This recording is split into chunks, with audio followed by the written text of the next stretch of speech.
Okay, I'm going to call the meeting to order. So roll call, please, Julie. This is out of order. Ms. Bradford. Here. Mr. Chanchuli. Here. Dr. Forger. Here. Mr. Hyman. Here. Here. Mrs. Khanna. Here. Mrs. Stanley. Here. Mrs. Young. Present. Mrs. Penna. Present. Adequate notice of this meeting of the Berkeley Heights Board of Education was given as required by the Open Public Meetings Act as follows.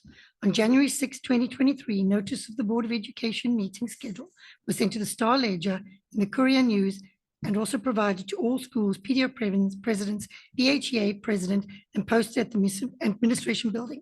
A copy was also provided to the public library and filed with the municipal clerk. Whereas the Berkeley Heights Board of Education seeks to adjourn to executive session in full compliance with the Open Public Meetings Act, NJSA 10:4-6 et sec. And whereas the Open Public Meetings Act provides that a public body may exclude the public from that portion of the meeting at which it discusses matters related to those identified below. Matters rendered confidential by federal law, state law, or court rule, individual privacy, collective bargaining agreements, purchase or lease of real property if public interest could be adversely affected, investment of public funds if public interest could be adversely affected, tactics or techniques utilized in protecting public safety and property, pending or anticipated litigation, attorney-client privilege, personnel, employment matters affecting specific, prospective, or current employees. Be it resolved that the Berkeley Heights Board of Education adjourns to executive session to discuss matters related to student matters, personnel, and legal matters. And be it resolved that the minutes of the discussion of any of these items will be disclosed to the public when matters have been determined and confidentiality is no longer applicable. I'd like a motion to adjourn to executive session. So moved. Second? Second. All in favor? Aye. Okay. We'll adjourn to exec session. Be back at 7:30. Mr. Hyman. Here. Mrs. Khanna. Here. Mrs. Stanley. Here. Mrs. Young. Present. Mrs. Penna. Present. Can we all please stand for the flag salute? Pledge allegiance to the flag of the United States of America and to the republic for which it stands, one nation, under God, indivisible, with liberty and justice for all. Thank you. Okay, I'm going to go straight into the report of the student representative. 1, 2, just the one? Oh.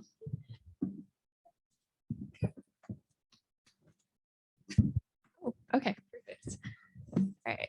Hi, everyone. I know we have a lot on the agenda for tonight, so I'll try to keep my report relatively concise. Firstly, happy Black History Month. In honor of this, the GL Unfiltered Club is planning to spotlight a different important Black figure each week on their Instagram page. Additionally, they have arranged for songs to be played on the loudspeakers during the morning announcements, which are written by Black artists.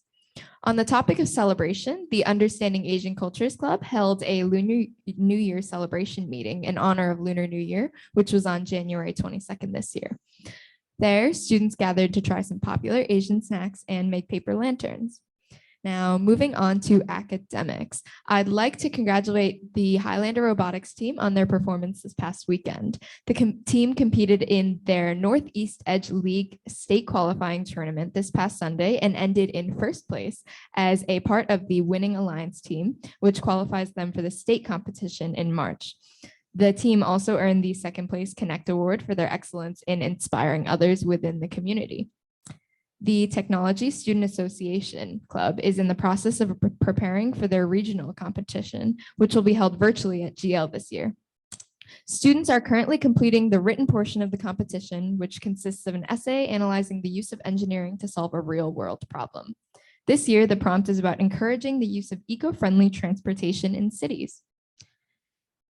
Physics students took the FNAT equals MA exam this afternoon, which is a challenging physics exam consisting of 25 multiple choice questions administered in a 75-minute time period. Students have the opportunity to qualify for the National Physics Olympiad exam, which is a prestigious accomplishment. We all know that February 14th is coming up, but the GL Interact Club has decided to do something special in honor of the holiday. This year, the club made Valentine's Day cards for veterans to thank them for their service. And lastly, I'd like to share something exciting that all the clubs at GL have been working on during these past few months. So representatives from each GL club have formed a group called the Club Council, which is an opportunity for GL clubs to meet with one another, coordinate meetings, and plan joint activities. This will help maintain communication between the various clubs at GL. Oh, and one last announcement. I'd like to say that the senior class prom fashion show is on February 22nd this year, and everyone is welcome to attend. Thank you. Thank you. Does any of the board members have any questions? I do. For Catherine? Like the robotics competitions and everything. I've never been to one. Are those like open for spectators, or is it really just among those competing? No, it's definitely open to spectators. I know last year was a little bit limited due to COVID protocols, but this year the public is welcome to attend Oh, if you want to okay. come to our state competition. I think it will be in Rockaway, New Jersey.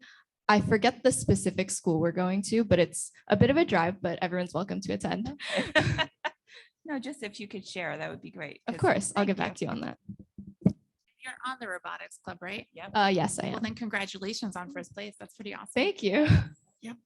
Any other questions for Catherine? No? So before I hand it over to the superintendent's report, I just wanted to very quickly mention that the PTO is once again recognizing Paraprofessionals Day on March 29th. So this was started actually last year by the PTO, and they've continued it this year. So I just wanted to thank the PTO for basically celebrating and appreciating these important members of the staff. And it's important that they're appreciated and recognized. So, and I also just wanted to mention that you may notice you have some pencils and a note. Did you put them on everybody else's chair? Did you? You did? Okay. So Some lucky people have that, and there's also some lucky people that have something else, another round of act of kindness I'll talk about later. okay. So I just wanted to let you all know that Gail suggested this, and Dr. Valiana both agreed with her that this was a great idea. So the district is kicking off Kindness Week on Monday at the schools. So we wanted to do something a little bit tonight just to basically kick it off. And the note, I think, says kindness matters at my school. So we thought we'd do something tonight. So thank you, Gail, for the suggestion.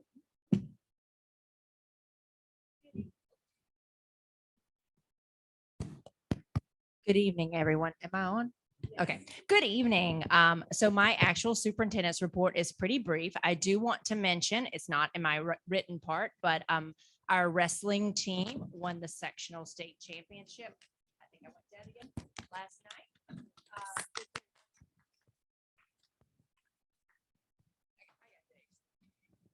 Last night, and they will compete again tomorrow. And if they do well tomorrow, then Sunday they will also compete once again. We have on the agenda tonight a fan bus to send our fans Friday to watch the game, the match,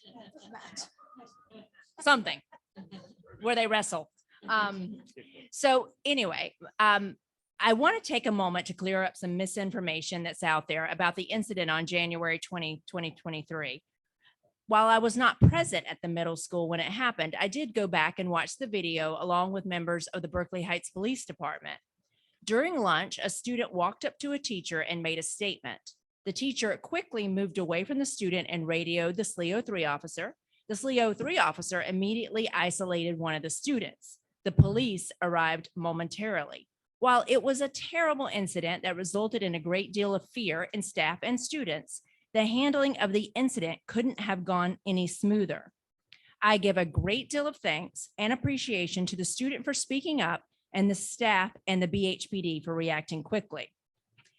In other news, we have some energy awards tonight, so I'm going to call up Scott Muir and his associate to get this started.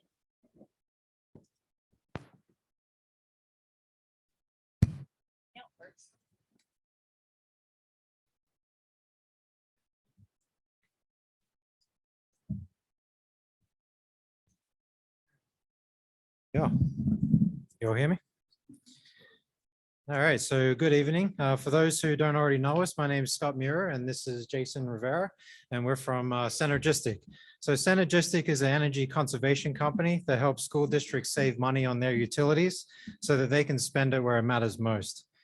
And Berkeley Heights Public Schools partnered with Synergistic back in 2018. And with the continued support from this board, Superintendent Dr. Varley, Business Administrator Julie Cott, the head of Buildings and Grounds, Rick Romano, and his maintenance and custodial team have all worked together to reduce the energy use in our schools. As a result, I'm happy to announce that 3 of these schools was awarded the Energy Star certification for the year 2022. Much like an appliance in the home earns Energy Star label, buildings are also awarded certification for energy efficiency. A building earning Energy Star building certification has met strict energy performance standards set by the EPA and uses less energy, are less expensive to operate, and emits fewer greenhouse emissions. To qualify for Energy Star building certification, a building must score in the top 25% based on the EPA's National Energy Performance Rating System.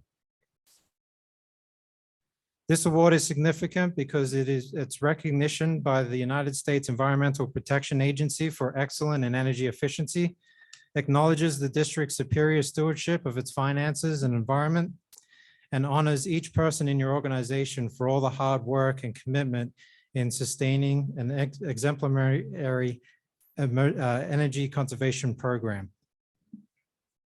Synergistic is proud and honored to announce that Berkeley Heights Public Schools has 3 buildings that earn the U.S. Environmental Protection Agency's Energy Star certification for superior energy performance. Those schools are Thomas P. Hughes with a score of 76, Mountain Park Elementary School with a score of 84, and William Woodruff Elementary School with a score of 86, which means the top 14.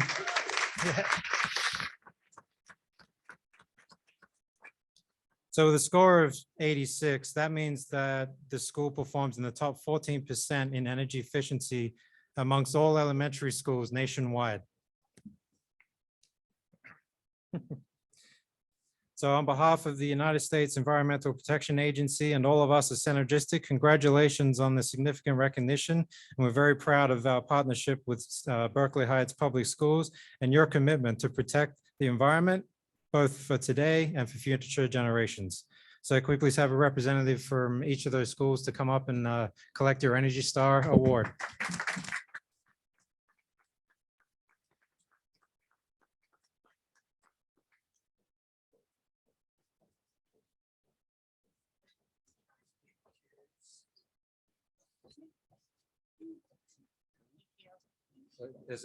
There's a sticker that you can put on the front door of your school if you wish to show it off to all the parents.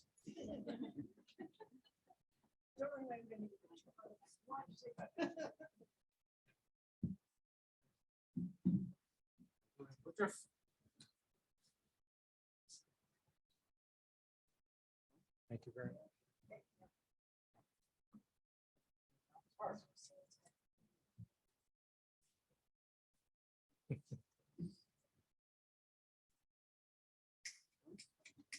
All right, thank you and congratulations.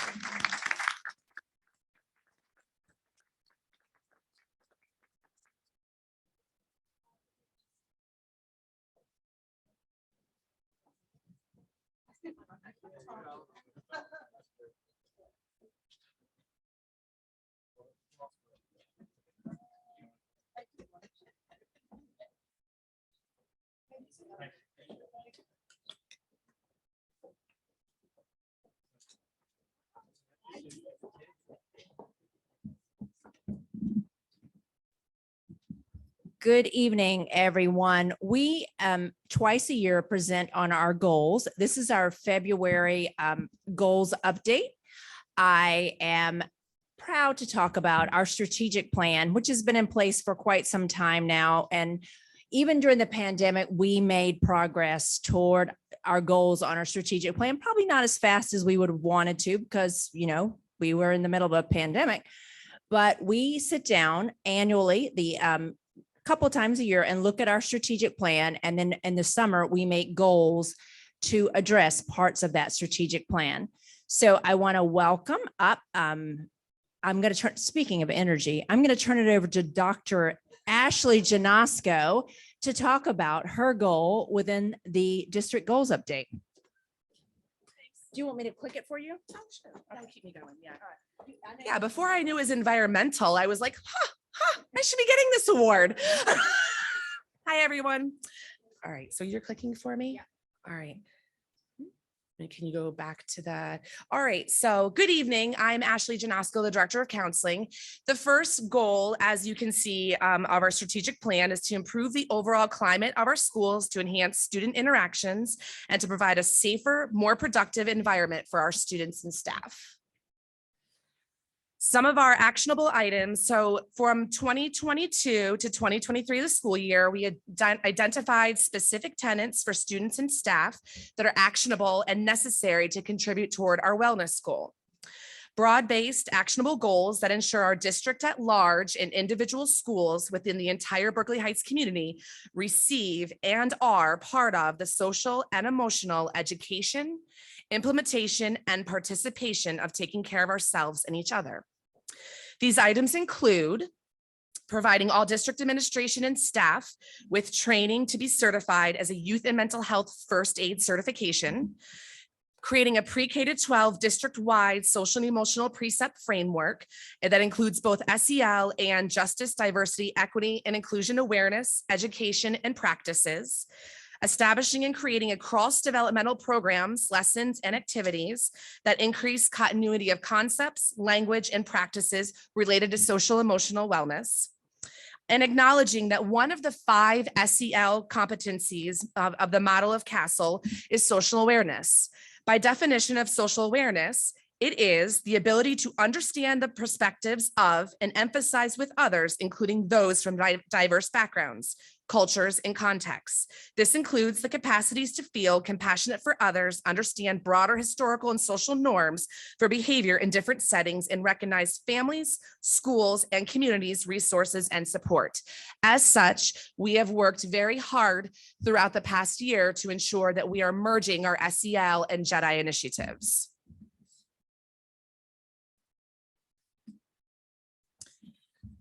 At the mid-year mark, there are a variety of updates that we worked extremely hard to focus on.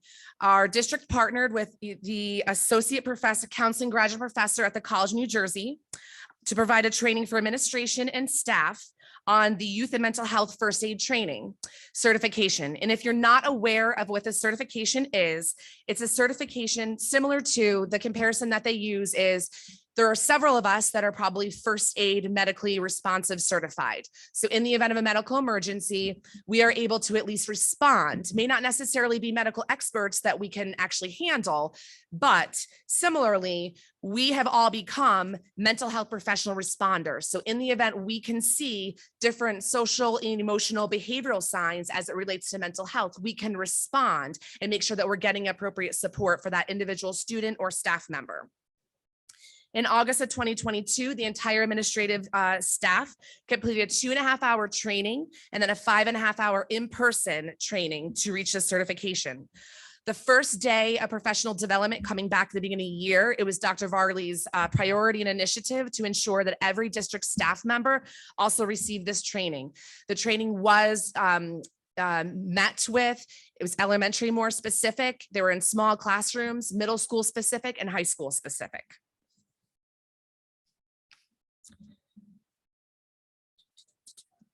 Go back one. That's okay. Okay, so a measurement of, are we at updates? We just did update. There we go. Measurement of success. So I just thought, I think I'm the only person that put pictures in, but the only picture is, this is exactly the certification that we all received as professional development hours. And again, is to say that we went through this type of training. And I continue to work with Stuart at the College of New Jersey. He's providing an additional training that talks more about the self-help portion of that. So we're working on taking care of others, and which is the 5 portion online sequence to the remainder of this training. So this is just an example of what our certificate looks like, which we all have achieved. At the beginning of the year, we identified what the precepts are, and what these precepts are various topics that district-wide we have instituted based on student and staff data, which I'll talk about in the next slide. So for example, the district initiatives that we focused on this year, September, October, was community and connection. November, December is self-love. Currently, we're focusing on kindness. March and April are resilience, and May and June are diversity. That's district-wide, and that's also building-wide as it's appropriate. I'm going to use the month of our kindness month as an example in ways in which we have utilized this precept, and kind of implemented it. So for example, the pre-K to 2 buildings, they've utilized the precept by providing and embracing school-wide Be Kind celebrations, which includes the school counselor providing different lessons and reading different books, doing group lessons for things like how to identify and create friendship soup, and all preparation lessons for the big presentation that's with the music teacher. They provide win groups that focus on being kind.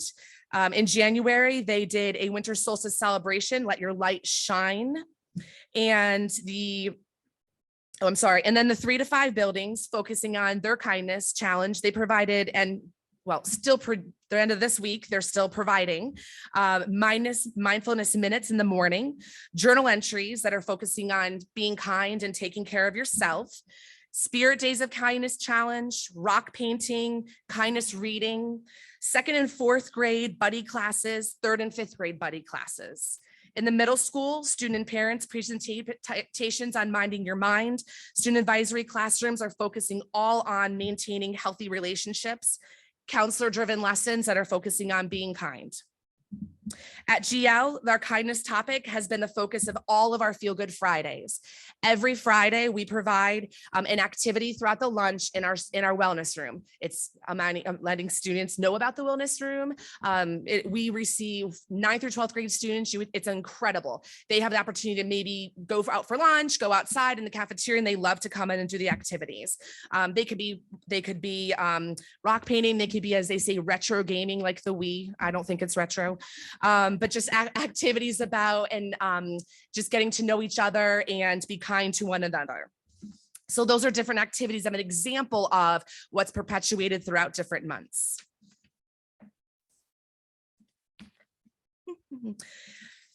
So overall, what I did was I just provided a list of a variety of the different activities that have already happened district-wide since the beginning of the school year. You can see that there's student and staff-driven different types of programming.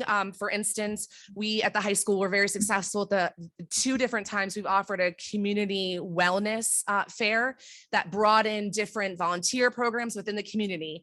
I see a couple staff members out there that participated, myself included, and a fun pure bar method, which was just getting people together to do something. Yeah, I know, which was awesome. I don't know if any of us have actually done it before, but just bringing people together and people that you wouldn't necessarily spend time with and get to know more. And you will also see that some of the things that are on here, like our diversity culture fair that happened in the elementary schools, it's happening in the middle school and the high school as it relates to our June precepts. Next slide, last slide. Evidence-based, how do we know if it's working? How do we know what we need to tweak? How do we know what we need to do better?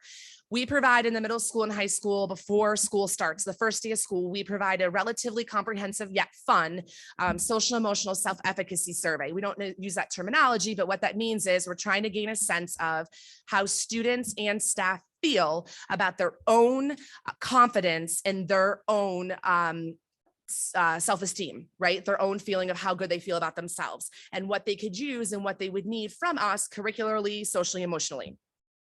So in addition to that, I happen to know one of the ABSs or 2 of them that was able to pull little data for me that also demonstrated that last year at this time, this year we have a 43% decrease in HIV investigations from period 1 last year, which is awesome.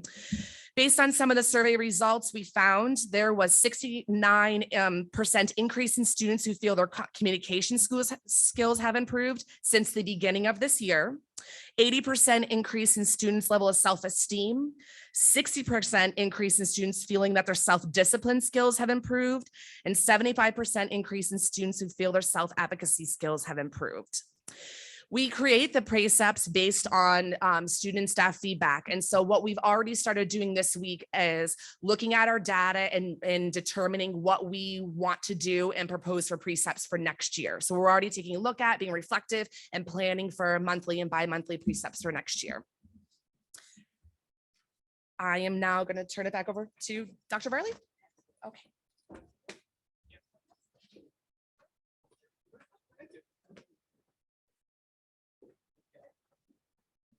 Thank you, Dr. Janosko. It's wonderful to hear about goal 1. What everyone can see here, we're now presenting on the second goal that we have: identify and analyze multiple formative assessment data to focus on closing identified achievement gaps, implement standards-based instruction, and target staff professional development to improve student achievement.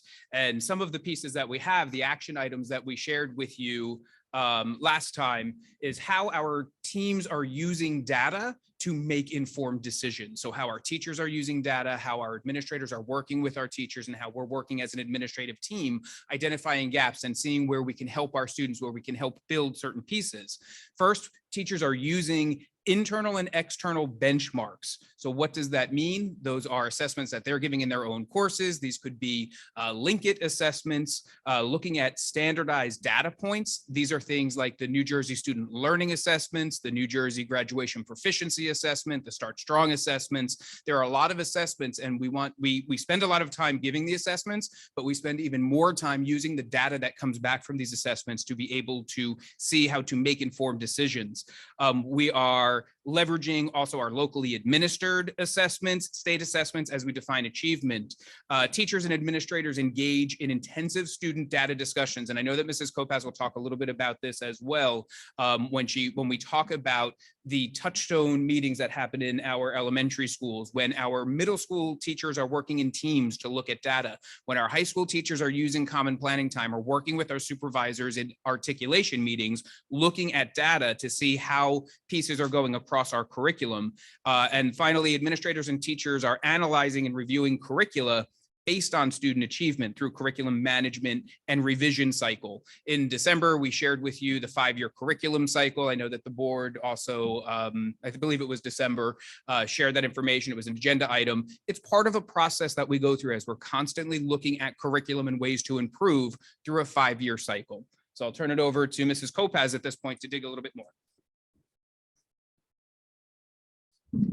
Thank you, Dr. Greer. So when we created the goal, we also created measurements of success. And here is that list. We wanted to ensure that building levels had an assessment schedule and that action plans were developed and implemented. We wanted successful implementation of curriculum and programming. We wanted common resources and best practices that support student growth and achievement. We wanted to target student learning plans created as a result of school-based data team meetings. Teachers were meeting in department and grade level teams, sharing instructional strategies, planning for remediation or intervention or enrichment, and we're adjusting instruction to meet the needs of the students. We have a multi-tiered system of supports, and we needed to ensure that that was taking place. That's a state requirement. And we needed to ensure that there was a standard operating procedure for that. We wanted to have professional development take place around those tiered systems of supports to ensure, again, that students were getting what they needed. And then we wanted to make sure that data analysis and evidence of student growth was happening via our benchmarks. Those are our internal Berkeley Heights benchmarks. We have the iReady learning platform. We have Linkit. Those are both predictive of how students will do on the state assessments. And then, of course, our state assessments are Start Strong in the fall and our NJSLA in the spring. We also have mid-year benchmarks to determine that students are making progress towards their goals. So how do we know particularly that goals are being achieved? Here is our evidence. we do have building level assessment schedules that are being adhered to. We give Link It 3 times a year. We give iReady 3 times a year. We have student growth objectives. Again, those are state required, where we give students an assessment in the fall, and then we want to make sure that they're achieving their growth targets, and they take an assessment again in the spring. We have our internal Berkeley Heights benchmarks, both formative and summative assessments, and again, those statewide assessments. All of those are being administered according to the schedules that we have created, or the state is requiring that we administer the assessments.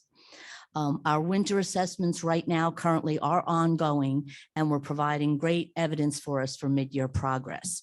And when we look at data analysis, not only are we looking at growth, but we also want to see, are students making typical growth, or are they making stretch growth? What we call stretch growth is where they're achieving more than we even would hope they would grow in a year's time. And we have actual data points to determine that. Are they making some growth, typical growth, or stretch growth? And obviously we want as many students as we can to make that stretch growth, so they're making even more than a year's growth in 1 year's time or 10 months' time. We have successful implementation of our curricula. That's an ongoing process through our 5-year curriculum cycle. We continuously revise curricular documents to meet the needs of our students and our teachers, for that matter. We're constantly looking at programming and resources to make sure that we have research-based resources to help teachers implement the curriculum and really, again, meet the needs and find out if we have particular gaps and how we're addressing those gaps. And we can address it through curriculum and through resources, and obviously professional development. We determine evidence of student growth and achievement as evidenced by our walkthroughs. So we're continuously in the classrooms, our formal and informal assessments. So all of our administrative team, whether it's supervisors, principals, directors, we're in and out of the classrooms all the time to make sure that the curriculum is being implemented, that students are on target and engaged, and again, that everything is being done to our expectations. And also teachers can meet through professional learning communities. Again, that's part of their professional development, and the both vertical and horizontal articulation through grade level meetings, team meetings, and department meetings. Students have targeted plans that are implemented by the teachers and staff. They've been created as a result of school-based data team meetings. Again, we want to make sure that student growth is measured via pre and post assessments. We have created a standard operating procedure that is utilizing a multi-tiered system of supports that will help to advance student achievement, and teachers and administrators are using articulation meetings to evaluate and adjust the scope and sequence timelines as necessary. And now we have Mr. Hopkins, who's going to talk about Goal 3.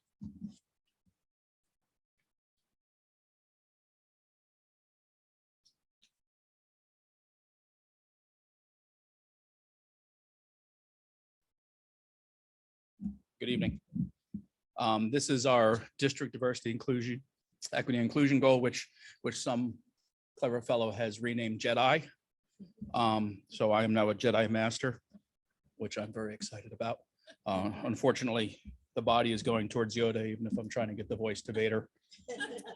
So this is our third goal. It is based on our motto, include, inspire, empower. In the Berkeley Heights Public Schools, we'll focus on a truly inclusive mindset in our administrative approach in our buildings and in our classrooms. We are also going to focus on metrics creation through use of data mining and research, evaluative integration, and survey creation and implementation. As you can see just from that, this is a multi-level goal, ongoing goal that is attacking several things across the district. At the most basic level, what we're doing is to ask our principals to come up with building level or grade level, when we have co-buildings, activities that celebrate the diversity of the district and provide students with opportunities of feeling included.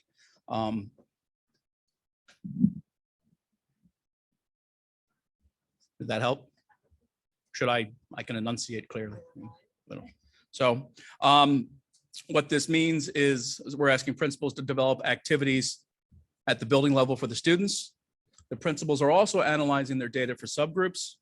This is a very important part of the goal, which is about making inclusivity one of the lenses that we use as part of our district evaluative tools. Right? Every question we ask should also include the question, who's not included or who is included, who's missing, who's not missing. What does the data tell us about every population that we have? The DIAC committee, which is chaired by Dr. Greer and Ms. Kopaz, is looking at redoing the evaluative process with an eye towards hopefully building in some inclusion practice into the evaluative approach. And the last two are kind of combined, working on making a better presentation of the HIB plan, which HIB can be, for those of you who've gone through it, a rather daunting and confusing exercise. And also particularly looking at digital citizenship educational plan, because digital citizenship and HIB tend to be very closely tied, particularly amongst our middle school students. So those are our measurements of success. I won't go through them. I'll just highlight some of them as we move on to our next piece, which is, next slide, the evidence of the goals. So the buildings have developed action plans. What we asked for was 16 small group and 2 large group activities. To give you a cross section of those plans just over the course of the last month. At Woodruff and Mary Kay for Black History Month, students in each class were tasked with researching a Black hero, creating a slideshow about that person. The slideshows were then shared with all the classes and the parents. March is Women's History Month, with the precept for the month being the very appropriate persistent and passion equals grit. Both buildings will celebrate women's history and women's lives, both the famous and the ordinary, by reading a cross section of books celebrating women in history and across cultures. At Hughes and Mountain Park for Black History Month, students researched and presented on Black heroes and created a Google slide for a painting that included the highlights of their person's accomplishments. And for Women's History Month at Mountain Park, students will be engaging in a Women's History Month doll exhibit that features famous women from different cultures and history. There will be a discussion of the exhibit, and then students will be tasked with designing their own contributions. At CMS, for Black History Month, the grade 7 will be doing a lit lunch for the graphic novel New Kid. And on every Friday, there will be a playing of music by African-American musicians and composers during daily announcements. I'll forego some of the GL events since you already got the wonderful student report. I'll only add that on February 17th, GLHS will be doing an in-service for its staff, developing inclusive practices through informed staff response. And all staffs will be getting that training. Building principals are tasked with sharing out all of these activities with their parents through the normal communication channels, such as the Friday folders. At the district level, we've done several events as well. We've organized a highly successful Mouse One lit lunch at CMS. There was a nice article in the TAP about that. And we are planning to hold another student-led lit lunch for Mouse 2, as well as a lunch and learn around the Holocaust. And both of the events will be during the Holocaust Remembrance Month in April in the CMS INC. And we are hoping to organize a Women's History Lit lunch at GLHS for Women's History Month. And there's a district-wide training on February 17th on a culture of inclusion featuring Derek Horn. Metrics. Metrics are an incredibly important piece of how we develop and identify what we are tracking. It is a culture change, and with all culture change, it's a slow process, and we are engaged in building from the bottom, asking questions. Many of the questions that we're asking for the first time, and they lead to knock-on questions and so on. The building principals are tasked. The K-5 principals have done an excellent job of researching their archives, identifying data points, tracking inclusion. As these metrics begin to come into play, other areas can be explored. For example, the DEI committees at Mary Kay and Woodruff are working together to evaluate their school's current state of equity using the middle school, the Mid-Atlantic Equity Consortium model and their equity tool. The committee has decided to focus on teacher behaviors that encourage students' persistence, specifically instructional strategies, classroom management techniques, and teaching interpersonal skills. The identification of metrics at the 6-12 level is more complicated because it involves not only the social inclusion, but also by researching data and developing questions around academic placements and results vis-a-vis subgroups and populations. For example, if something in the neighborhood of 16 to 18% of our students population identify as Hispanic or Latin, what are the proportions of that population in honors or AP classes? If it's 15%, okay. If it's 0%, that's certainly something we would have to investigate and see why that population would be relatively unrepresented. Now, this doesn't mean, for example, that we would shoehorn 12% of Hispanic Latin students into AP classes to get a number. It means it identifies an area where we have to do research and get answers and find out what our program is or is not doing for each individual group. One of the main thrusts behind the metrics development at the building level is to nurture an administrative and built-in culture among the staff that incorporates asking inclusion questions of all of our data, not in addition to everything else that we do, but as a fundamental part of what we do as an administrative team and as a teaching faculty. In conclusion, inclusion has to be one of our lenses and through which we evaluate everything that we do. At the district level, we have developed surveys for students 6-12, parents K-12, and staff K-12 to develop other metrics. This is a lot of Likert scale questions, and these were years and years in development because I'm sure, as our attorney can tell us, the multiple lawsuits surrounding surveys and the state of New Jersey. We are in a process of reviewing our surveys with different stakeholder groups to get feedback and hopefully moving forward for establishing a nice baseline at the end of the year based on district surveys on inclusive practices and student experiences. Finally, the last 2 points very briefly. Again, the DEAC committee is researching evaluative models, and we have developed and implemented a new HIB presentation for parents and students. It was presented in the fall. I think it's an improvement on our past training, but on all things that we do, we are taking feedback from parents, staff, and students and student experiences as we move through the HIB process to hone and improve everyone's understanding of what we all know is a rather complicated law. And finally, we are developing new and improving current digital citizen programs with an eye towards hopefully developing an entry-level class at Columbia, where our students are both technologically and developmentally in the most likely place to engage in HIB behaviors. I believe that is all. And I'd like to introduce Ms. Gardner and Ms. Corley-Han for your fourth goal.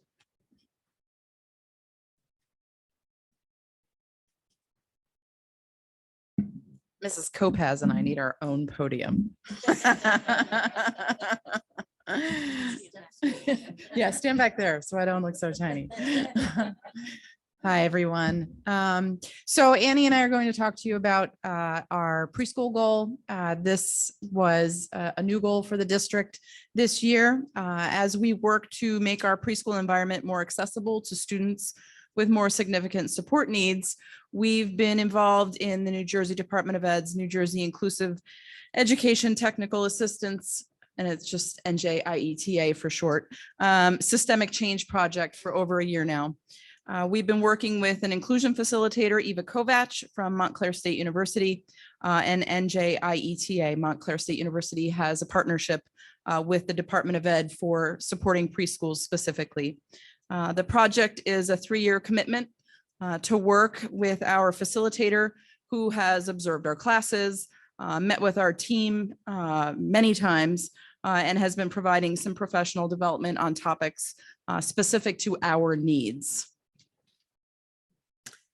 This year, we completed a lengthy self-assessment with the preschool inclusion quality indicators in collaboration with our school-based leadership team, which was formed out of the NJIETA Systemic Change Project.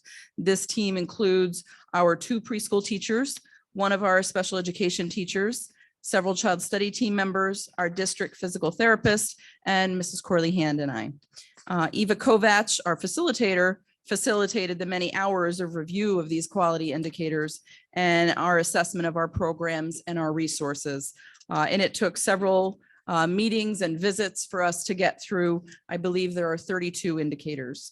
We're going to revisit this document, the self-assessment, each year and select new targets as often as other ones are achieved. Once we completed the self-assessment, we developed an action plan with our school-based leadership team and our NJIETA facilitator, where we targeted areas that we felt we could begin to make an impact on our programming. It's not that our preschool program wasn't already extraordinary, but we were just looking to make it super extraordinary. We collaborated with our school-based leadership team to revise the MKM mission statement and make it more inclusive and family-oriented. Mrs. Corley-Hand and I did that, worked on that initially over the summer, and then we brought it to our school-based leadership team in the fall. And then Mrs. Corley-Hand shared it with her entire faculty so that everyone had input into our beliefs and our vision for Mary Kay McMillan. This year, our staff have so far engaged in training focused on functional goals and developing child profiles, a way to talk about children who maybe cannot talk about themselves or express who they are, which requires a lot of family input. We've also engaged in information sessions and discussions surrounding classroom environment assessment tools that are directly associated with our preschool curriculum. This includes something called Review of the Preschool Day.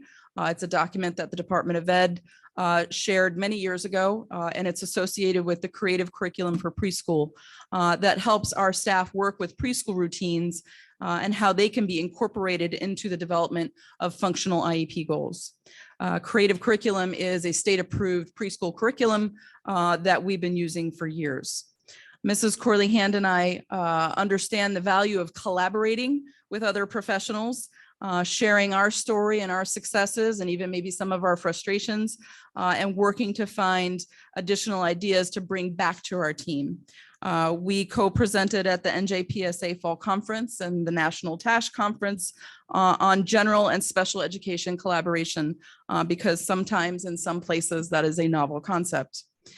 We were also selected to join the Inclusion Leadership Development Group with NJIETA, which is this interdisciplinary group of stakeholders who are really invested in expanding inclusive education for students with disabilities from all over the state.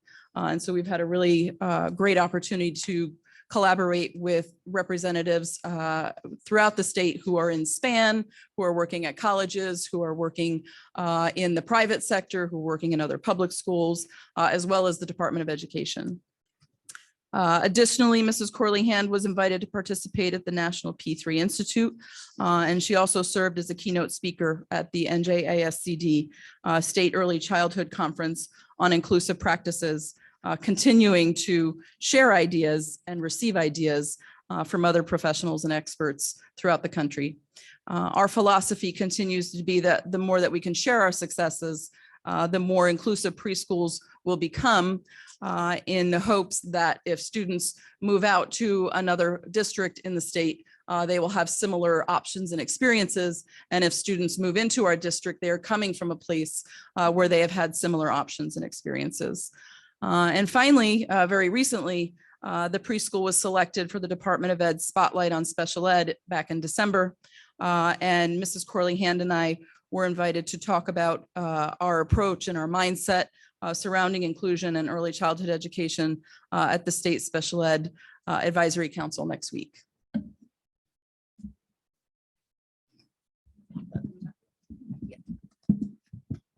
Yeah, I think we're gonna put my glasses on. So a number of things that are we're planning for the remainder of the years. We'll be drafting a family climate survey to get a feel from parents on student engagement and the environment in our preschool classrooms. We'll be creating that with our school-based leadership team. On Friday, we're going to be providing training, Friday, the Professional Development Day. On the 17th, Michelle and I will be providing training for our paraprofessionals on developmental milestones and practices surrounding students at the early childhood level. This will also include, ways to talk to children. Very often we hear teachers, parents telling children what they want them not to do, stop running, those kinds of things, instead of telling them what they want to do. And these are things that we just need to remind people about the best ways to interact with children and get them to comply. We'll be planning with the school-based leadership team next steps. The climate survey will help drive some of that. We'll be planning for what we'll be doing next with NJATE. It's a mouthful. Mrs. Gardner will be presenting at the National Council for Exceptional Children. This is a really great honor for her. It is not something that has come by easily, and continuing to have these conversations about overcoming barriers to inclusive practices. We know that children, we heard this at a meeting just yesterday, that begin their schooling included, stay included. Typically, that's what research supports. And those children that start their schooling segregated, stay segregated. So that is a mindset that we're hoping to change, as Michelle said, not just in our district, but in other districts, because we want kids to not leave us and go to more segregated settings. And we want parents to be open to those inclusive settings when they come here as new students. As Michelle said, based on that spotlight that the DOE had done, we will be speaking at the Special Education Advisory Council meeting, virtual conference, not a meeting, not a virtual conference, it's a virtual meeting regarding the inclusive practices and how we've been successful and how we plan to move forward. And Michelle and I, after presenting at the NJPSA conference and the work we've done with NJPSA as with the Special Education Committee and the Early Childhood Committees, we've been asked to present in the spring on the topics discussed at the fall conference. And the plan is for a team of people from Berkeley Heights to do that. And we've got the LDTC in our building, Paul Grant, committed to coming, and a teacher, and one of our former students who is now an employee in our building has also been included in that. So we're excited about that opportunity. And lastly, one of the things that Michelle's talked about, the rating scales. Teachers, the preschool teachers are now involved in training for this ECHRS, which is the Early Childhood Environment Rating Scales, which looks at all aspects of a preschool classroom. So we're delving into that now, and hopefully that will give us more information as we look forward to next year. Thank you very much, everyone who presented on the goals. Are there any questions from the board? Well, I still have them here. Yes, Dipti. So I have a couple of questions, and I just want to commend both Mrs. Gardner and Mrs. Corleyhan. I think the recognition that you're receiving outside of Berkeley Heights, I think, speaks to some of the programs that we have. So I think that's really amazing. The question that I have is, it goes back to, I guess that was goal number 2.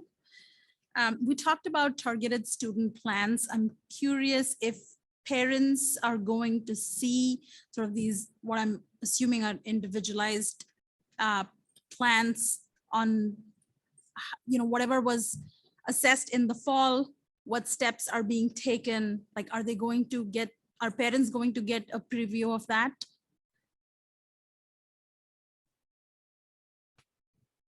Yes, I could speak to elementary parents should get iReady reports. And also, obviously, between conferences and progress reports, the communication should be ongoing. Okay.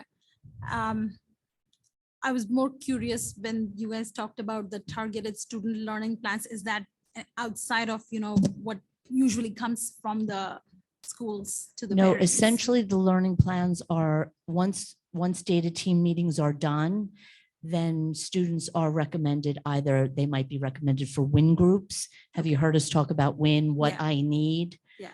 So that might be part of their plan. They might have to go to an interventionist to get some support. They might go to Mrs. Genoa as an enrichment or an extension. All of that information is ongoing, shared in an ongoing fashion with families. So these plans that are created are not secrets. It's how we're supporting students, and it's usually done in 6-week chunks of time. Okay. And my second question was, will the board get to see, let's just say we were within our district, the student proficiency in math was at a certain level. There are in the fall and the assessment that came out, there are n number of initiatives that you guys are working on. Will we get to see some sort of a mid-year assessment of where we are in that progression of improvement, or we have to wait till like the spring? Yeah, we're required to present to the board. So for example, yes. So do you want- I'm just trying to figure out the timing. Yes. You want, okay, all right, I'll move out of the way. Sorry. So in terms of the state assessments that we talked about, the presentations are given to the board. Individual score reports have gone out to families as well. So at the beginning of this year, we sent the New Jersey student learning assessments from last year, the Start Strong assessments. Those reports all come out individually to families as well. They have access to log into the Pearson Access Network as well. We're now gearing up for the next round of assessments. And so the first ones that are coming up, so thank you for the question. Information will be going out tomorrow to our juniors and their families about the New Jersey Graduation Proficiency Assessment. So Catherine, you're okay. So these will be coming up the week of the 13th of March. More information will be coming out about those. Those are, it's an assessment for all juniors that they must take, ELA and mathematics. We have also been chosen as part of a pilot from the New Jersey Department of Education for an extra unit of English language arts this year as well. So if you see that there's, hey, this seems like there's more assessment, that's the reason why. And then in May, we are finalizing our dates and plans for the New Jersey student learning assessments that will happen in grades 3 through all the way through the secondary level. After those assessments as well, when those scores come back to us, we have a certain amount of time to reply back to the board or share with the board. And then those individual student reports also then go back. They take a little bit more time to go to the state, be sliced and diced, come back to us and share, but parents do have access to that data as well. Got it. So you talked about March. So in the March meeting or thereafter, we get to see the trend, if you will. From the time when it comes back to us, I Yeah. believe we have 60 days to report to the Board of Education, but it takes some time from that for them to give them back to us. So we don't have an exact time frame to say when it is, but from when they give them to us, it will be within 60 days that we report to the board.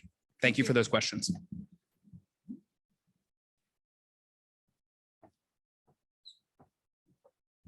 I have a few questions. So when it comes to the bit emoji classrooms, can you talk a little bit more about what they are and what parents should be doing with these links that we see in Friday folders? Dr. Janasco is very excited that you asked her a question. You have to go to the mic. I know.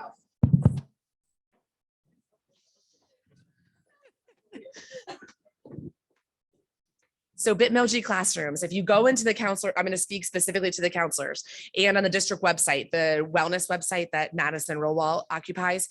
If you go on it, it's like a visual avatar. So you'll see like one of the counselors and you'll click on it and it provides an introduction to who I am and what's my capacity and how you see me. And then you'll click on like a heart and that'll explain this is the monthly precept and it'll link to what the precept is and some helpful literature and different what the books that we're going to be reading and parents literature, things of that nature.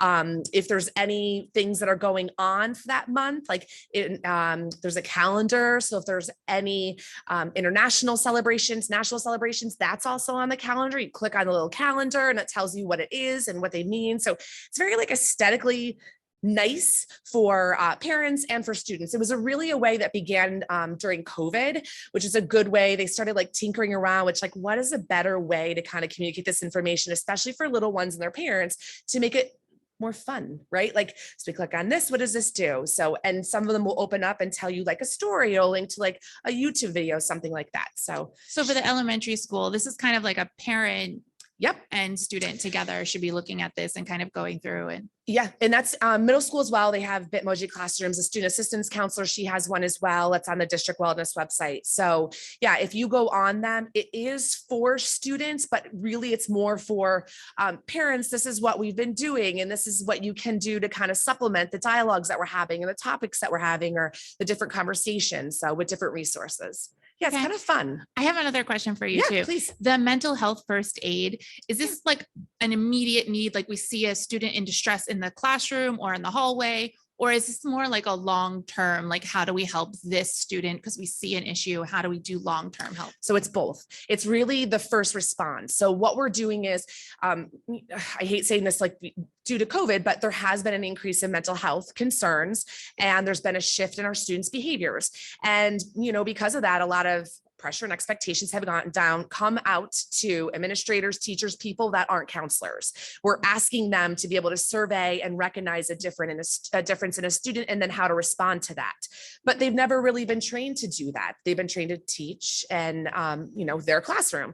So the training is really how to be a first responder if they recognize a student maybe with their head down that's demonstrated a little bit of no shift, or if they actually see a student that maybe might be in mental health crisis and they don't know how to respond, but not responding and walking away is not either an appropriate response. So how to respond in a kind manner that gets the student to the right person in that time.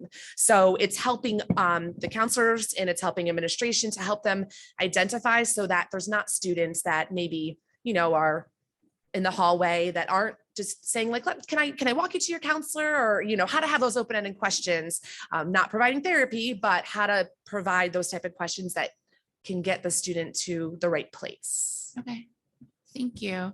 And then I had a student for goal number 3. I know we're doing a lot of training about teaching our teachers how to teach diverse classrooms. And I was wondering what kind of training is going to the elementary level teachers?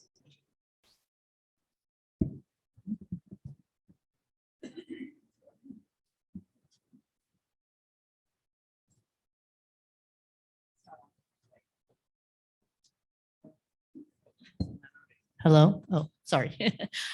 So first of all, on 2/17, which is our full professional development day, all of our staff members are being trained. So that's K through 12. But the training that goes on in large part happens in the individual buildings. So the principals really are responsible for working with the staff members to support the practices. And it really happens also through our ongoing professional development that's part of our district plan. So one example is, I'm sure you've heard me talk about LLN, which is our reading workshop training. They do an awful lot of diversity and equity and inclusion training through those workshops, and that's ongoing throughout the year. So those are 2 examples. Okay. So also on 2/17, the district counselors and child study team members, pre-K to 12, are having like an intensive training with a professor, a private practice therapist, and he is providing us training with case studies on how to counsel and work with students from diverse backgrounds. So that's very much like a specific to our district. They can provide different case studies. We're pulling different HIB reports that reflects clear examples of, in the event there was some level of, HIB that has to do with justice, diversity, equity, inclusion. So that's like a really hands-on training that we're having. That's excellent. Thank you. You're welcome. Can I keep you up here for one more? I have one more goal 1 question. Sorry. We should just kept you up there. I figure I'm like, should we have to stand? Yeah, I don't know. It's like a panel. A question about, I'm looking at the slide 7 that has the survey results. Yes. Was this survey for all K to 12, the survey done at the start of school? So no, it's not. It was middle school and high school, Okay. because we were allowed to very easily survey them through like a Google form. The counselors have been doing like a Likert scale of circling like smiley face, kind of Likert scale for the younger ones, then collecting that information and then using that for things like the WIN groups and the counselor lessons and things of that nature. But all of that information that we use drives a lot of our precepts as well. You did elementary, did one? Mrs. Kobats and Mrs. Nardi said elementary did one as well. And I assume we started this in 2021 or at the start of the 21, 22 Yeah, school year. 2020 was actually when we started it, Got it. because we were trying to gain a sense of like, where are our children physically and how are they doing? Physically, where are you and how are you doing? Yes. Got it. And at this point, I assume it's an annuity, so it will, as far as we know, it will continue for 23, 24. Oh, yes. Yeah. Oh, yes. It's Yeah. it's an implementation of a practice so the student assistance counselor, she works a couple days in the summertime. We work to update the survey, and then she goes in and does lessons. And in the lessons, we kind of make the kids complete the survey so that we get a lot of participation. Yeah. You're welcome.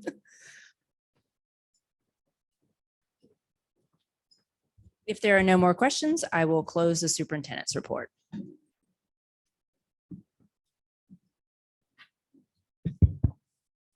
Thank you, Dr. Bowley, and to all the administrators for your presentation.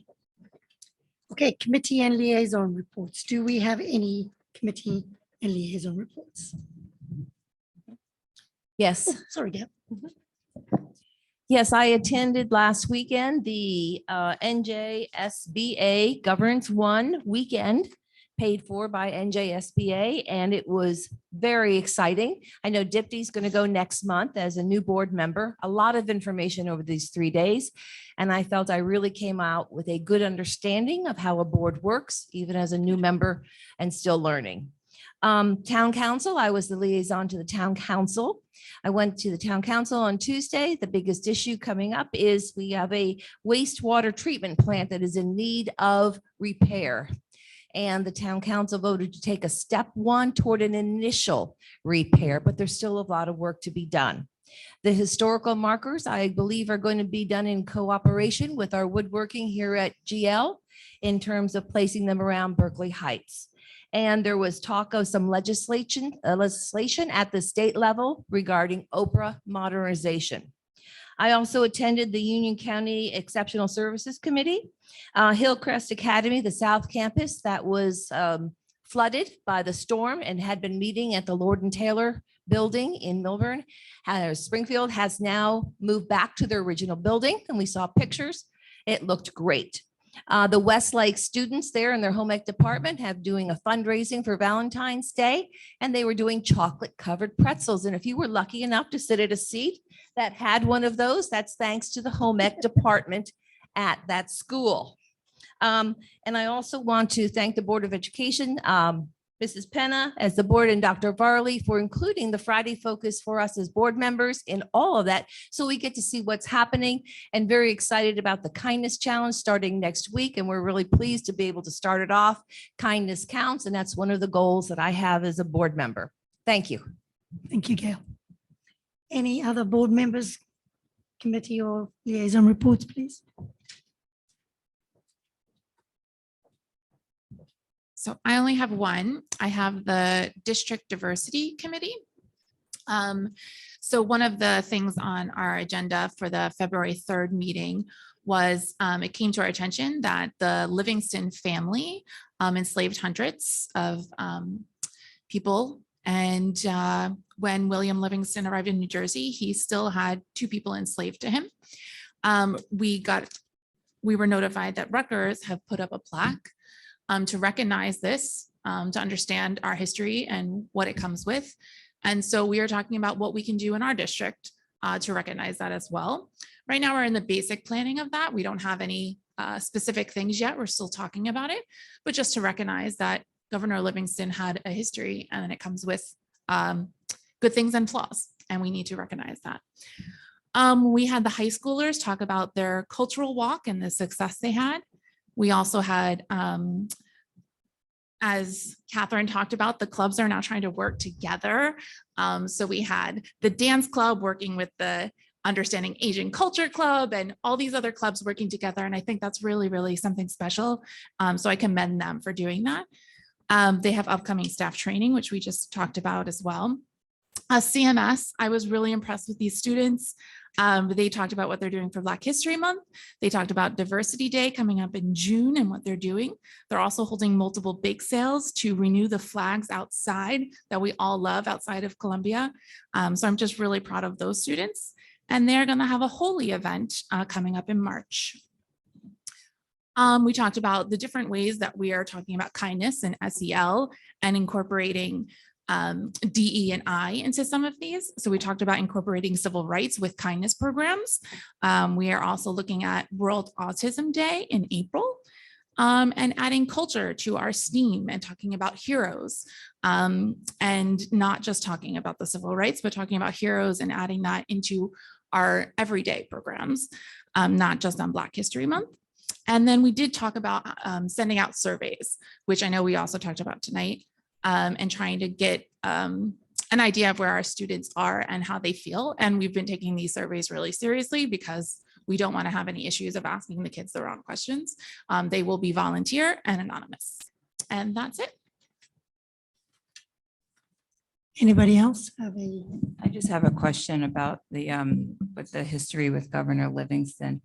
So, I mean, as that, if that occurs, is that going, are we going to look at other cultures that maybe have been negatively impacted? Like, if that plaque goes up, will there be research into other things that may have done? I mean, the world is not perfect by any means, and I'm just curious how we're going to. Well, it would just be manage that. recognition that our name comes along with that history, right? Just recognizing it. So whether we put it on the website or the student handbook or right here at Governor Livingston, and recognizing that though he was the governor and we, you know, we appreciate all he has done and we have named our building after him, there's also this history along with Well, it. there is that part of, and then you may not be able to answer this because you're not doing curriculum, but you know, what about just general part of history as you're doing history classes? Is that something that's discussed? Was that discussed? I don't know. It was. Well, I mean, specifically, could that be with, yeah, like just, is that folded in as like, as a point of reference, knowing that? Okay. But certainly something like the appropriate way to address it is something we're discussing. I'm talking about taking names off of buildings. No. Knowledge, you know, history is nuanced. So there was a pretty big discussion. We're still talking about what exactly we want to do because we don't want it to become an issue, as in we don't want people to feel separate, right? And you know, where you Well, I turn your head. understand that. I know. And no, but I'm just making sure Right. Are we having a, I Well, don't that's know what we're who's trying to in that decide, group, yeah. but I think you should also make sure you're engaging the community that you feel is impacted. Yeah, definitely. We just discovered this information recently. So the conversation was an initial conversation at the district diversity committee. And then we're going to have a separate meeting where we just discuss options and then bring it to the community. Right now, we just found out this information. So we have to flesh out the details, and Mr. Hopkins will be a big part of that along with the diversity committee. Thank you. Anybody else? Anybody else got a committee or liaison report? No. Okay, so I have one very quick. The Technology and Communications Committee had a kickoff meeting on January 31st. Dr. Greer talked a bit about updating the technology infrastructure. There was talk about potentially updating the website, making it more user-friendly and more consistent sort of communication stream. And then there was other talks about other avenues for communication for the Board of Ed. And there were talks about potential coffees and chats and potentially a newsletter. So more coming up on that. And that concludes my report. Right, board, if nobody else is, board communication.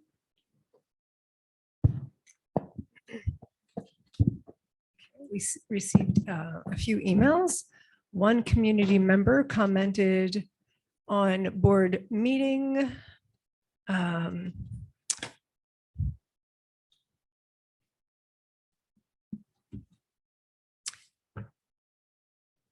On board meeting rules, the use of the board attorney and an ethics settlement. 3 community members sent in correspondence regarding school security. 6 community members sent correspondence regarding OPA requests and the custodian of records position. 1 community member sent correspondence regarding the posting of the agenda attachments. And 1 community member invited the board to post on their website. Thank you. All right, Julie, the report of the business administrator, please.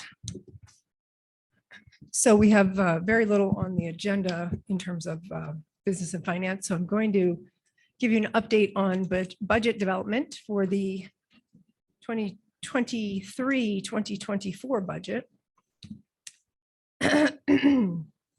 So at this stage, individual meetings between the administration and department heads were held throughout November and December. The New Jersey homeroom budget software, which is where we plug in all of our numbers, recently opened. We were able to find out that the district is not eligible for an enrollment adjustment, and I'm going to speak about enrollment a little bit later. The district may be entitled to a healthcare cost adjustment depending on the rate of our premiums. We would be entitled to some adjustment in between for any amount over a 2% increase and up to a 15.1% increase. That 15.1% is marked by the actual increase to the state employee health benefits plan. The governor's budget address is still scheduled for February 28th, but always subject to change. The estimated date for districts to receive state aid information is 2 days after that, or on Thursday, March 2nd. Barring any snow days or significant delays or a new pandemic, significant delays in the state aid numbers, the district will hold its tentative budget approval on Monday, March 13th. Please remember that changes can be made following the March 13th meeting through the final budget hearing, which is scheduled for April 27th. So regarding district enrollment, it is fluctuating and on the decline. As of January 31st, we had 2,482 students, down from our June 2022 data number of 2,510 students, and short of the mark that we projected. Significantly, Mountainside enrollment is also declining. And because of that send-receive relationship, this will translate into a fewer revenues for us from their tuition. They have a large 12th grade class that is being replaced by a small incoming 9th grade class. And we have reached the point that we need to talk about the fiscal cliff. This hits different schools at different times, and this is our time. So what that means is that the rate of growth cannot be maintained with a 2% tax levy. And this really is not too hard to understand, based on a few high valued items. So the 2% increase over last year's tax levy comes to about $898,000. The teacher's contract recently settled with 3.2% raises. The district has over $37 million in salaries. If most are increasing at 3.2%, we would need $1.2 million just to fulfill the need of the salaries. The district has over $7 million in benefits, which right now seem to be increasing between 15 and 20%, which would roughly be between between $1 million and $1.4 million. And so while salaries and benefits represent those large increases, they're certainly not the only ones. Other large dollar value increases include special education out of district tuition. We are receiving more special education students, and transportation, as you know, went up substantially this year. It is not going to go down in the coming year. And there's additional transportation needs with the special ed students. There are obviously inflationary pressures on everything in society right now: gas, electric, water, sewer, paper products, cleaning products. You only have to go to the store to see that eggs are up 300%. So that is where we are. At this time, it does look like we are going to need to make some staffing cuts, but we will not know that for certain or how much it may be until we receive our final state aid numbers from the state. And I am going to a county meeting tomorrow, but I have been given no indication. Sometimes there's feelers out. We get something, a rumor, no indication whatsoever what Murphy will be doing with state aid. Thank you. Thank you, Julie. Okay. We have now reached the comments from the public on agenda items section. During this portion of the meeting, district residents and staff are invited to address the Board of Education on agenda action items only. The board requests that individuals state their name and town of residence or school of attendance for the record. All comments should be directed to the board president, and depending upon the nature and complexity of the question, it may or may not be answered during the meeting by the administration. If so, the response will occur after this public portion of the meeting has concluded. Although the board may not respond to all items raised during the public forum, all public comments will be considered. The board asks that members of the public be courteous and mindful of the rights of other individuals when speaking. Specifically, comments regarding personnel matters are discouraged and cannot be responded to by the board. Students and employees have specific legal rights afforded by the laws of New Jersey. The board bears no responsibility nor be liable for any comments made by members of the public. Please note that if any member of the public becomes disruptive during the meeting, the board president may terminate the participant's statement. Continued disruption may result in removal from or adjournment of the meeting. Each speaker's statement will be limited to 3 minutes duration. Thank you. So please, anybody who would like to address the board on agenda items only, please could you come up? No?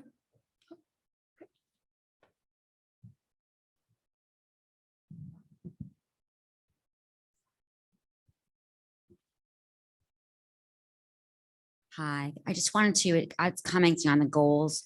I want to thank, oh, sorry, Susan Pogue, 12 Eaton Court, but Woodruff School. I want to thank the board for the full-time counselor that we got at the elementary schools because it really makes a difference. So thank you very much. Thank you. Okay. All right. Nobody else wanting to address the board on agenda items only? No? Okay, so if nobody's coming up, we will close that portion of the meeting. So now moving on to agenda items. Okay, so minutes. I would like to make a motion to approve Resolution A, all board members, which is the minutes from executive session minutes from January the 19th, 2023, regular session minutes from January the 19th, 2023, and regular session minutes from February the 2nd, 2023.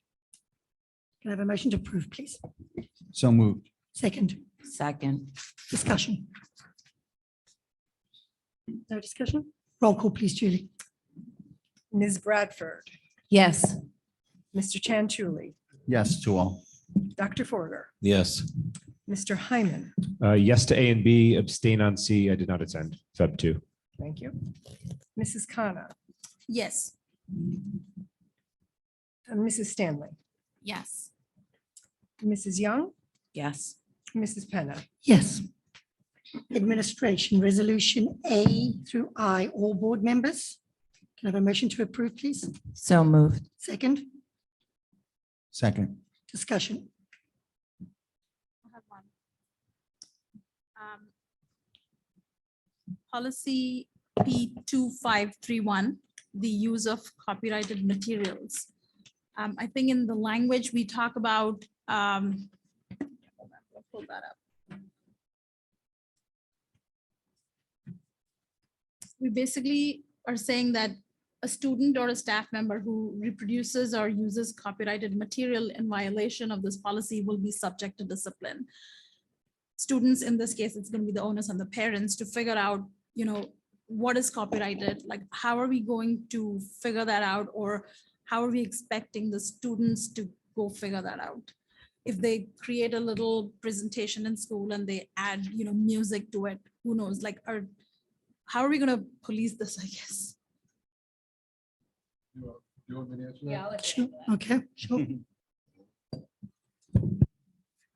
So in the world of copyright law, there is exceptions for students' use. So if you have a tune in the background, if you're putting out a presentation, that's not a violation of copyright. Really, the violation of copyright would be, if they're taking, images that are copyrighted and somehow using them to, they're creating merchandise for a team logo, and they're going to sell it at a fundraiser. That would be what we're talking about. But students in copyright, there's a specific exception for teachers and students to use copyrighted material in the process of the educational environment. So if you're making a presentation and and that's why they always cite to the works of it, but they can reference books and things like that without violating copyright. It's really more if they're doing it more in a commercial context. I wonder if there's any way for us to be kind of a little bit more clear, because this is pretty I broad. mean, I think that that's the policy that Strauss Esme puts out. I can take a look at it. My suggestion Yeah. would be, go ahead and pass it or introduce it. We can always refine it later on. We could maybe put in the language like I'm talking about with the educational exceptions. So people you don't have parents losing their minds over like, oh my Right. goodness, I have to double check Like- if it's copyrighted. Exactly. Right. It puts the onus on the parents to Right. go and see because Yeah. students have no idea clearly. Yeah, I mean, the way the federal government passed the copyright laws, though, it gives a lot of, it's much broader in the use of schools in terms of not, you don't violate it as quite as easily as you would if you're at a bar playing somebody's music without paying them. So Any a more question. discussion? Yeah, I just have a question with regards to that same comment. Is there like some other policy that just could be referenced, related to students that you could plug in here that would cover that or? know what I Well, mean? I don't think you probably have another policy. Strauss Esme put this out. What we or could do. statute or I whatever? think Yeah, there yeah, are there's regulations. there's a lot of federal statutes on copyright, but there's actually language that we could insert that specifically explains that use of copyright materials that are tangential to educational things, presentations, is not a violation of the copyright laws. Gotcha. So I think that's a good point, and it would probably give parents some peace of mind. peace of mind right, that they're as not, to- that when they're doing the book report, they're not going to end up in a copyright lawsuit. I think part of this policy states that the board directs the superintendent to promulgate regulations regarding the copying and distribution of copyrighted materials for instructional purposes. So that I might don't- even be better to put right in the regulation. That's what I'm suggesting. I do have the regulation here, but it's like 14 pages long, so I'm not sure I can You wanna send it to digest me it all. after? I'll send it to you. Yeah. I'll take a look at it, and if we can put that in, that wouldn't even, you could even do a second reading on that. That wouldn't be a substantial modification, it would just be a clarification. Thank you. Yep. Anybody else? No? Okay, so Julie, can we have a roll call, please? Ms. Bradford, Yes to all. Mr. Chantruli, Yes to all. Dr. Forger, Okay, yes, on the first reading, that's A. No on policy 8310. Second reading, no on regulation wait. 8420.10. I'm sorry, hold on a minute. No on, say that again, 8310. 8310, and that's, No on regulation 8420.10. No on regulation 8420.2. No on 8420.7. No on policy 8140, regulation 8140, and yes on all the others.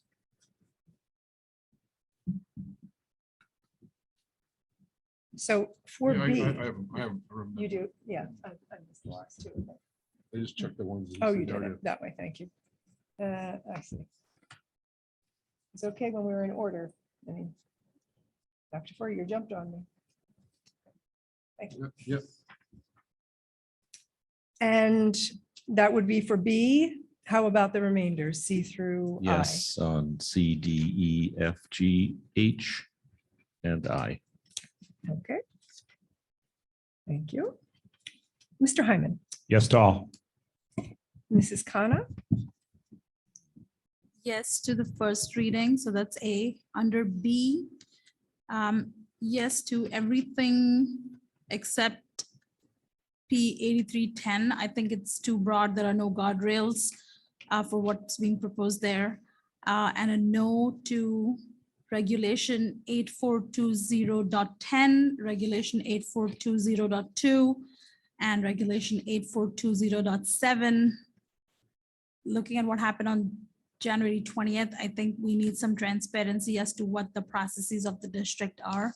I'm not comfortable just striking everything out without seeing what, what the replacement text is.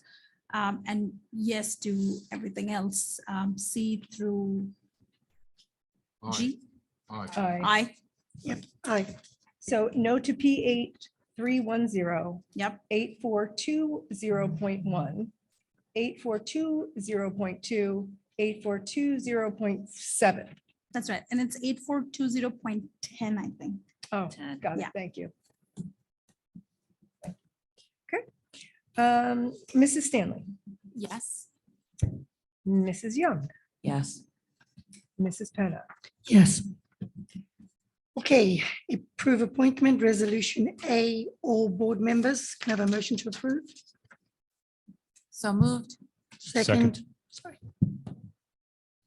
Second. discussion.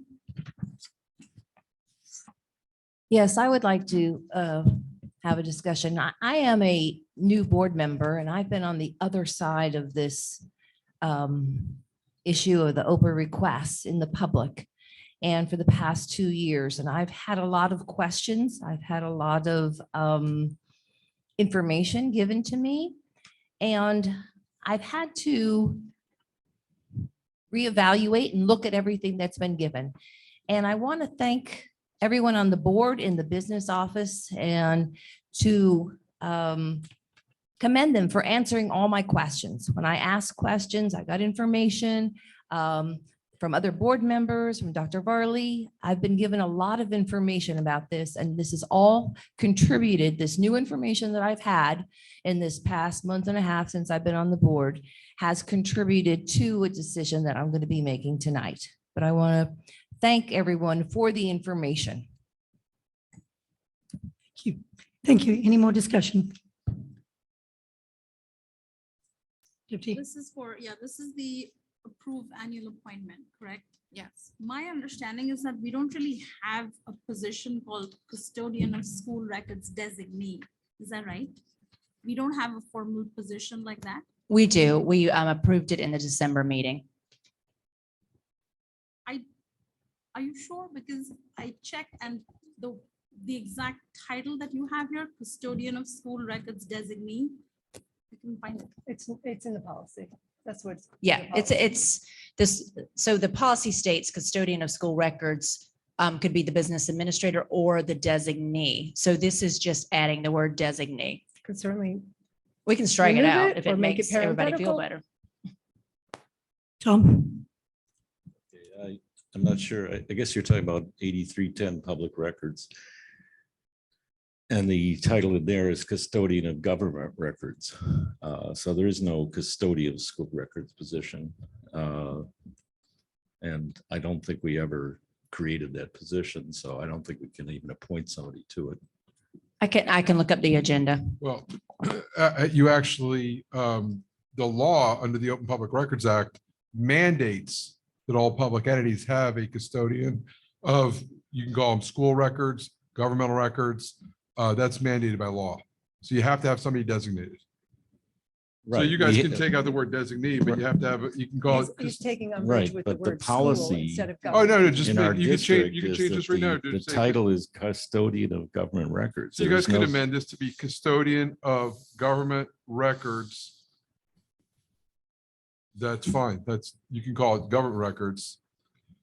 But The that- government records, just so you know, like, for example, the Government Records Council is the state agency that oversees Oprah, but they also cover all school records as well.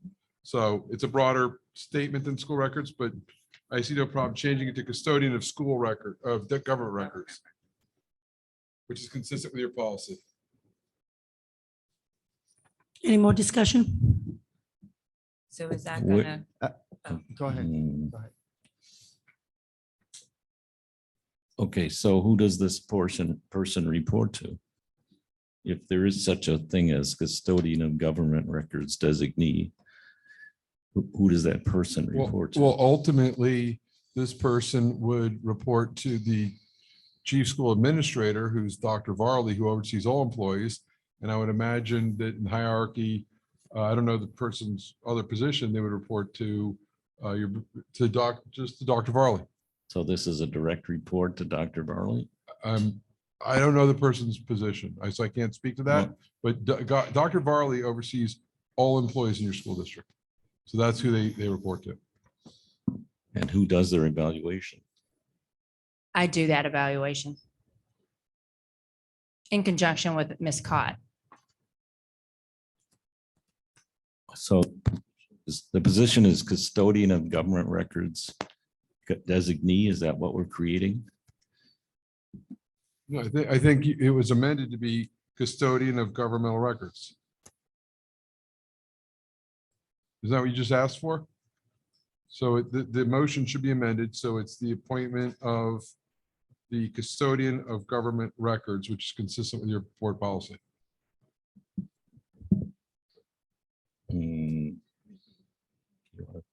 I yield to Dipti if she'd like to go.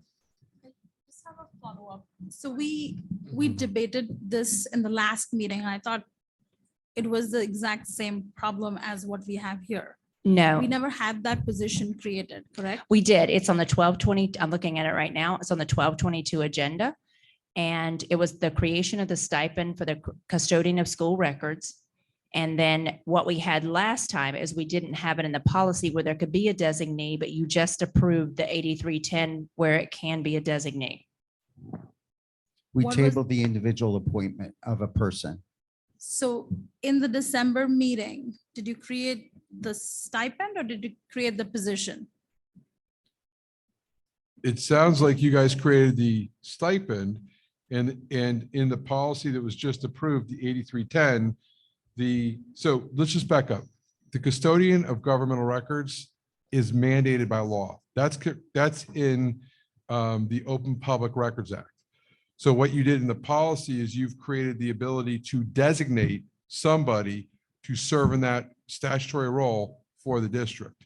So we could amend the title to custodian of governmental records designee, because that's what's in your policy. Instead of using the word school, just call it government record. And that's what you're appointing. So you do have the ability in the policy to designate somebody to serve as the custodian of governmental records. And it is a statutorily required position that all public entities must have.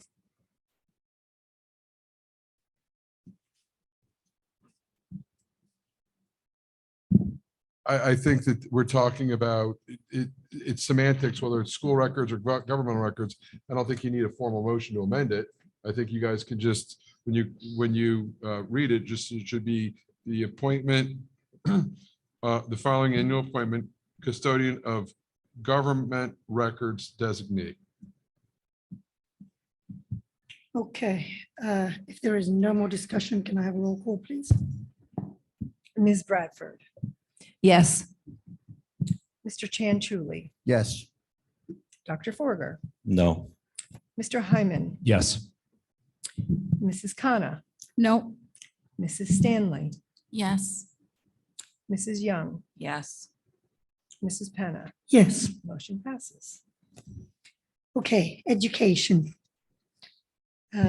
Resolutions A through H, all board members, I would like a motion to approve resolutions A to H. So Please. moved. Second, Second. discussion. So I just want to ask, we just approved, sorry, the wrestling coaches reimbursements. And it has Daniel Hilt as the third, but on the field trips, he's not on there. Because non-employees cannot, he's Okay. not, he's just a coach. He's not an employee. Okay, I just wanted to make sure we didn't miss him. Yeah. And then me and Jordan were wondering if we needed to put something under B just in case they win on. I'm not jinxing it. You're saying it. So let the record, Everyone let the can yell record at state. Pamela Stanley. They're used to it. I would probably be reaching out to you guys probably on Saturday Okay. to make sure you're okay to retroactively approve a bus. Okay. Okay. Deputy, sure.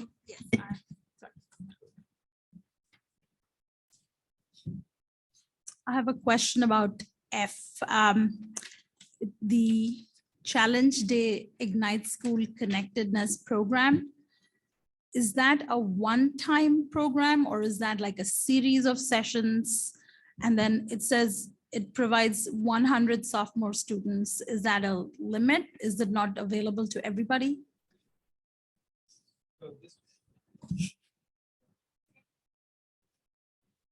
Sorry. So this is a one-day program. There are pieces that go up to it as well, working on it. The cap is at 100. So I know that Dr. Janosko, so she has left, she would be able to answer this more fully, but there is a cap on the amount of students that are able to participate because of what the program is like. And so discussions are now happening about what that looks like, of who the students, how they're selected, and the pieces that they're able to engage in doing this, this tool, working together as groups of students to do this program. The reason that stood out was this is a program sort of about, tearing down walls of separation. It's a little ironic that we are going to choose only 100 of the students that we have instead of being able to offer it to like everybody. It is a part of the contract with the organization that does this. They're the ones that limit the number, saying that it's most effective for these groups of students, keeping it at a small number for now. It doesn't mean that we can't continue in the future what it looks like, but that's the recommendation of the contract itself, the organization. And this is targeted for GL students only. Yeah, correct. Okay. And then my second question, I'm just curious, I see item D and E, it looks like we're swapping the speakers or the consultants. We just approved them the last time. What prompted the change? Sorry, I'm stabbing you in my pen. So the under D, that presenter became unavailable, so we had to switch it with E. Thank you. Okay, if there's no more discussion, roll call, Julie, please. Ms. Bradford, Yes to all. Mr. Chanchuli, Yes to all. Dr. Forger, Yes to A through D, no on E and F, and yes on G and H. no to E and F, yes to all others. Mr. Hyman, Yes to all. Mrs. Khanna, Yes to all. Mrs. Stanley, Yes. I'm sorry, I was thinking in my head. Mrs. Young. Yes. Mrs. Penna. Yes. Okay, personnel, I'd like a motion to approve resolutions A through O, all board members, and resolution P through V, Berkeley Heights only. So moved. Second, Second. discussion.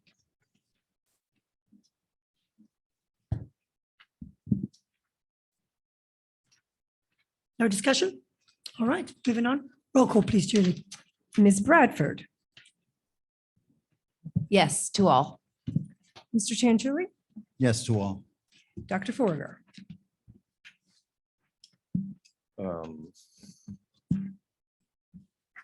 Yes, except no on N. and as in Nancy, Yes. I mean, you're correct. Mr. Hyman, Yes on items A through O. Mrs. Khanna, Yes for all items except N.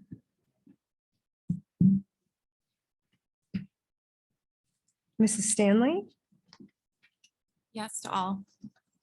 Mrs. Young, Yes. Mrs. Penna. Yes. Motion passed. Okay, business. I'd like a motion to approve resolution A through B, all board members. So moved. Second, Second. discussion.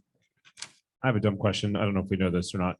For A, are we approving the pool use or the lifeguard services? That's for the lifeguard service. It's lifeguard service, okay. Yeah, it probably should have been done at the same time as the pool. Right. But But no, we that got approved the missed pool or this both time pools. around, Okay. yeah. I assume that was the case. Thanks. You're welcome. Any other discussion? Okay, if there's no other discussion, roll call, please, Julie. Ms. Bradford, Yes to A and B. Mr. Chanchuli, Yes to both. Dr. Forger, Yes to A and B. Mr. Hyman, Yes to both. Mrs. Khanna, Yes to A and B. Mrs. Stanley, Yes. Mrs. Young, Yes. Mrs. Penna. Yes. Finance. I'd like a motion to approve resolution A through D, all board members. I reviewed the bills this afternoon. Everything is in order. I make the motion. Second. Discussion. If there's no discussion, roll call, Julie, please. Ms. Bradford, Yes to all. Mr. Chanchuli, Yes to all. Dr. Forger, Yes to all. Mr. Hyman, Yes to all. Mrs. Khanna, Yes to A through D. Mrs. Stanley, sorry. Yes. Mrs. Young. Yes. Mrs. Penna. Yes. Now we have come to the comments section from, It's hard to do. sorry? Oh, okay, sorry, I thought you were asking for me. Okay. Comment section from the public on any topic. Do you need me to read this all again? No. No. So please come up to the board and state your name and your residence or your school. Thank you. It should work. No? It's not working? Test? Yeah. Oh, okay. I'm Sharon Leahy. I'm a social studies teacher at Governor Livingston High School. Okay. I'm frankly dismayed and disturbed. The Board of Education has not accepted a donation of books entitled Ejaculate Responsibly. The donation was submitted in time for inclusion on tonight's agenda. The purpose of the donation is to support a student-driven literary lunch at Governor Livingston. The literary lunch program is optional and will require parental permission. We're extremely disappointed that the Berkeley Heights Ed Foundation chose not to support this literary lunch. Over the years, the selected books for Lit Lunch have included discussions on school shootings, immigration, Islamophobia, race, the Holocaust, and most recently, child soldiers and ethical choices compromised by war. This Lit Lunch is voluntary and at no cost to the district. Therefore, the issue must be content. I do not understand why you, the Board of Ed, or the BHEF, for that matter, would prevent students from participating in an academic discussion about women's health during Women's History Month. The discussion at the heart of the book does not focus on religious or sexual morality. It reframes the arguments around the abortion debate, which is a monumental women's issue and societal battle that has lasted over 50 years. The last election indicates the relevancy of this topic. We ask our students to be included, inspired, and empowered, but not this topic. Why can't students engage in discussion about an issue that is central to their personal autonomy? If it's the title, then don't judge the book by its cover. If it's truly the content, then that unfortunately reflects the misogyny women face in society and highlights the fundamental reason we need this discussion. I urge you to accept the donation now in order to coordinate a discussion for Women's History Month. Thank you. Thank you for your comments.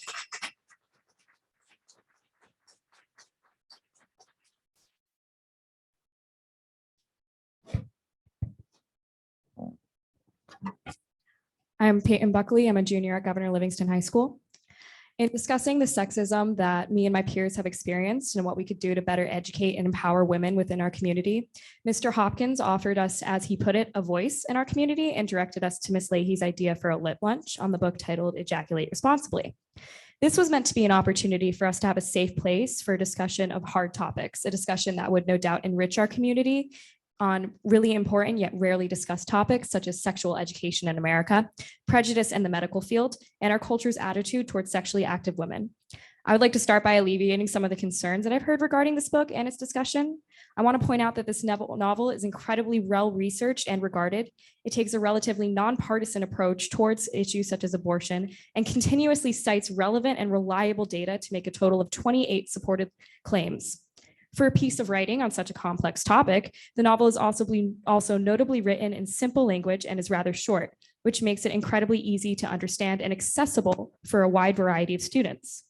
I've heard people claim that it's too adult, too political, or too uncomfortable for discussion, but let me remind you that nothing worth discussing is without discomfort. Those are the areas we are able to grow most as a community. What I would like you to consider most of all is the impact that a novel like this could have on an individual women in our community and what you, in not approving it, could rob them of. As someone who has experienced sexual assault and simply as a growing woman, I found this book incredibly validating, empowering, and moving. I tell you this to assert as openly as possible the tangible benefits of this discussion. I would not be here today advocating so fervently for this discussion if I did not feel incredibly passionate about the good that this book could do for women in the school. I implore you to read the book, give it a chance, and ask you blatantly when we can expect a decision. Because quite frankly, we are not going anywhere and we will continue to push for this novel to be shared.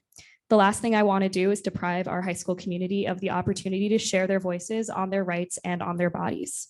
These circumstances have been very disheartening, and I hope you will do your best to fix this situation. Thank you. Thank you.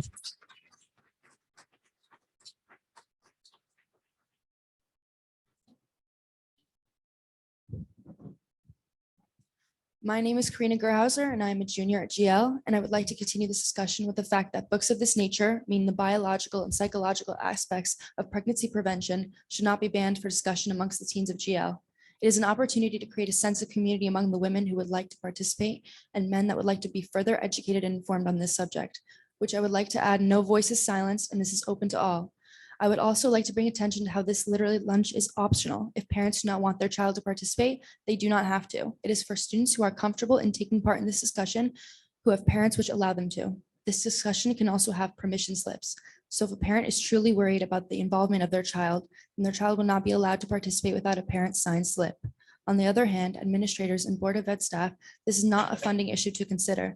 This has been completely privately funded, so please remove that aspect from your consideration. I would also like to encourage you all to approve this in time for Women's History Month coming up in March. This would be a great addition to the school's involvement of this month's historical significance. On another note, I understand that the title of this book is alarming, although it is a formal title with a biological term. It is not vulgar or inappropriate, it is scientific and direct. The book is not meant to be sexual in an inappropriate sense. It is a book backed with scientific evidence and includes many perspectives on the science behind certain things. This discussion was started to give the students the power of having a voice when discussing this important and ever-present topic in everyday life. And since this was not approved, this power and voice has been taken away from the students. There are not many students here, although almost 20 expressed their support and belief in getting this book passed. So please further discuss and reconsider the approval of this book. Thank you. Thank you for your feedback. Anybody else like to address the board?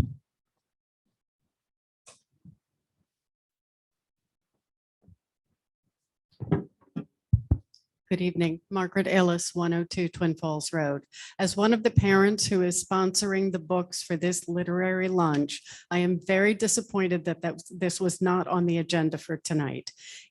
With the new timing, it will be very difficult for the teacher and students to be able to hold this during Women's History Month, which was the intention.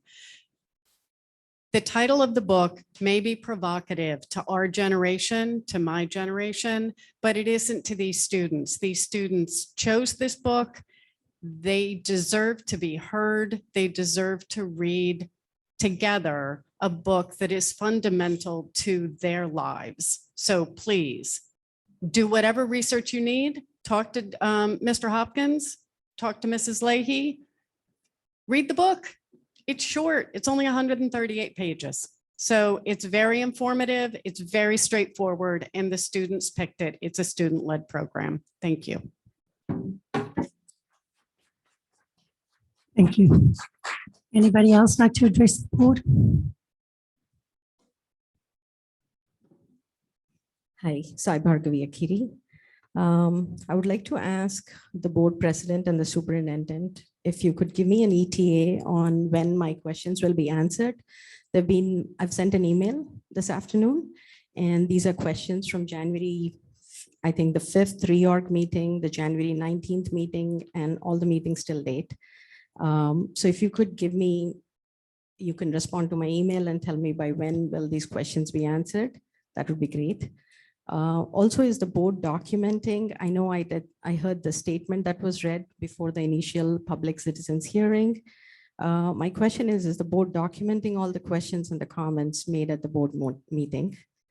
Coming to Thinking Classroom, this is again an unanswered question from last meeting. Can we get a clarity on percentage of direct instruction in Thinking Classroom?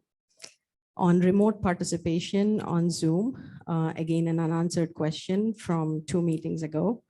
We know that the district has spent over $10,000 to procure the equipment and move the location of the meetings from Columbia to GL. When asked in late 2021, the response from the board president was, let the new board decide in 2022. We know there were delays, but we've got the equipment, we've moved the location. So I would like to understand, when does the board plan on opening up remote participation via Zoom? In regards to the superintendent's settlement offer on the nepotism case, I would like to know with the board attorney defending the superintendent, and I'm aware that she's allowed to a legal defense in her contract, who is the board attorney actually representing? The board, the district, or the superintendent? And how much have we spent on this case till date? And with the settlement offer out in the public, it's a public document right now. And what's stated in the settlement offer is in stark contrast to what was stated by the superintendent at a public board meeting on June 24, 2021. My question to the entire board and the board attorney here is, if we were aware of this information, why were we defending this ethics complaint from August 2021? I think we were charged at around $165 an hour. How many hours were spent? And if it was all going to end it with this settlement offer, why didn't this, acceptance that was there on the settlement offer now offered back in 2021, saving the taxpayer dollars? Thank you. Anybody else like to address the board, please?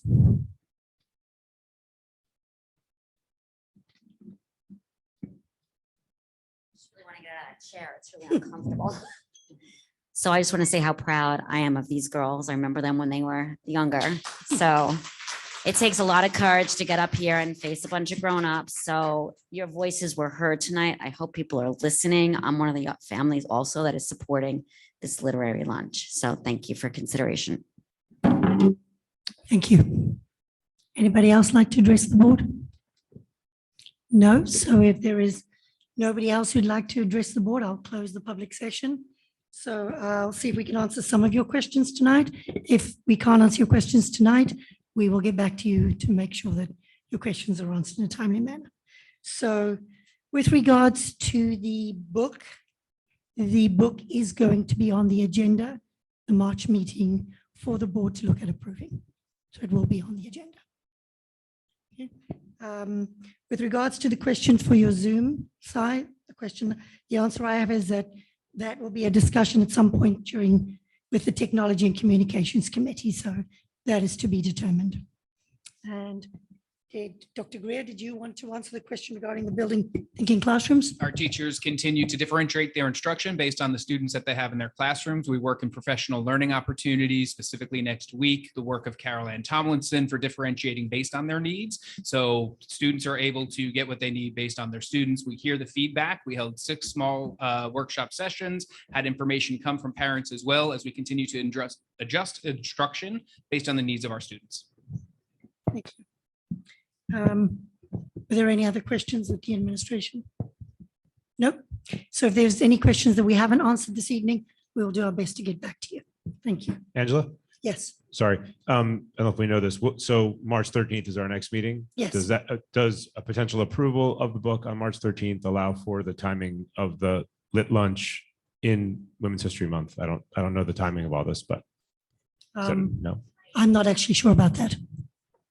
It's just that's when our next board meeting is. Totally, yeah. I mean, no, it's not enough time for Women's History Month for you to approve it and us to purchase the books. I mean, if you can retro approve the fan bus and get the fan bus in one day, I think you can approve this book sooner. Thank you.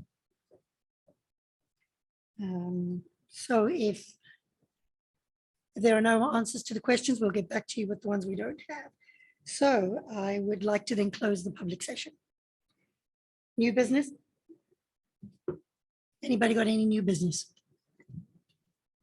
I would like to make a motion to approve a donation if it's still available for the book. And so we can have it in time for Women's History Month.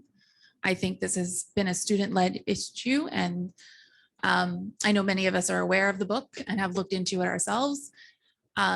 This book is not some super informative book, but it makes you ask questions.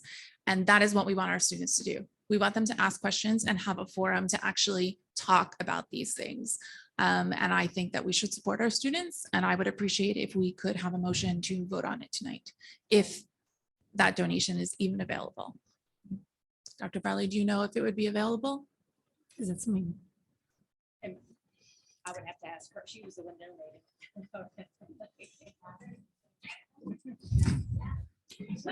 All right, so I make a motion to accept a donation for books for our literary high school students. So I will need a second then. I second that emotion. I have also read the book and I am in support of the motion. I've also read the book and I am in support of the motion. So can we have, if there's any discussion, does anybody on the board want to have a discussion before we look? I just got the book about 2 hours ago before the meeting. As I walked in, I kind of wanted to read it first. I haven't had an opportunity to do that as some others apparently have gotten to it. I've just gotten it, like I said, when I walked in the door. So I would like to read it. So we approved Mouse, and I don't remember anybody asking us if we read it, but we approved that donation.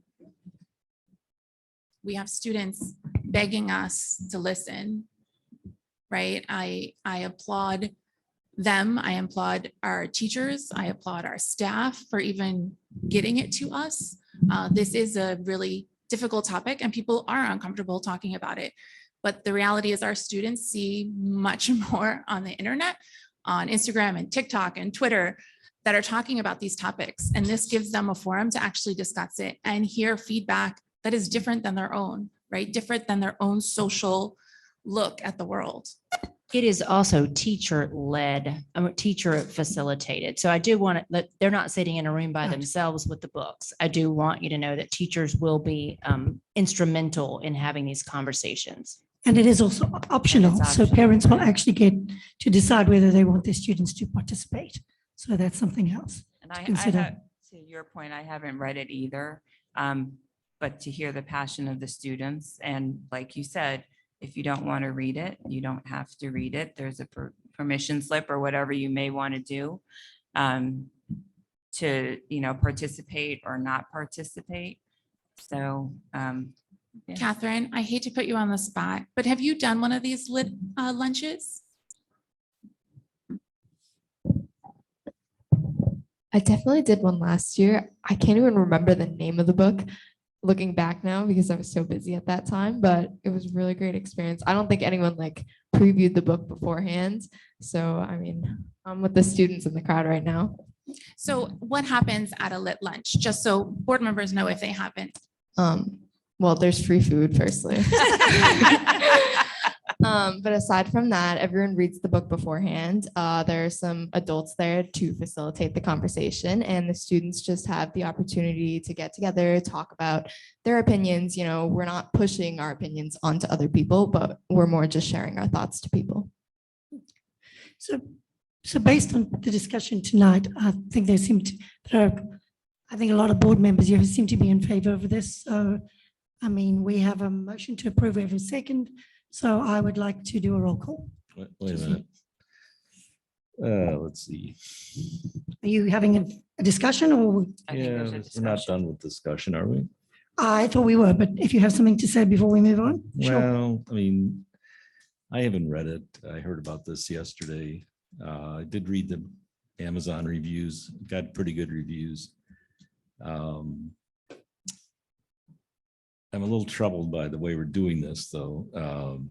The superintendent is supposed to make a recommendation on any donation, and that goes on the agenda. And, we're not following our own policy, and that bothers me. Not only that, new business is supposed to be, you bring something up and it either gets tabled or gets referred to committee. You don't act on it at the same meeting. That's what we were advised by the attorney. That's what new business is for.